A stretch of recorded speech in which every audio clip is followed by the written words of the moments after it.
আসসালামু আলাইকুম, welcome to ফুটচাল Bangla. আজকে আমি পড়বো আমার বাংলা দ্বিতীয় শ্রেণী। ভালো লাগলে লাইক সাবস্ক্রাইব শেয়ার করে দিও। ঋষভ ফুটচাল বাংলা সাবস্ক্রাইব করতে ভুলো না। পড়ো পাঠ 25। সবাই মিলে কাজ করি। বহুদিন আগের কথা, মহানবী হযরত মুহাম্মদ সাল্লাল্লাহু আলাইহি ওয়াসাল্লাম তখন মদিনায় থাকতেন। তিনি একদিন খবর পেলেন শত্রুরা মদিনায় হামলা করবে। তিনি সবাইকে ডাকলেন, বললেন শহরের চারপাশে পরীক্ষা খুঁড়িতে হবে। অনেকেই বলল এই কাজটা অনেক সময় লাগবে। মহানবী সাল্লাল্লাহু আলাইহি ওয়াসাল্লাম বললেন সবাই মিলে কাজ করতে হবে। সবাই মিলে করলে কোনো কাজই কঠিন নয়। দশজন দশজন করে দল করা হলো।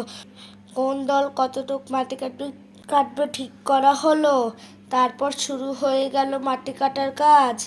মহানবী সাল্লাল্লাহু আলাইহি সাল্লাম দেখলেন একটি দলে 9 জন কাজ করছে।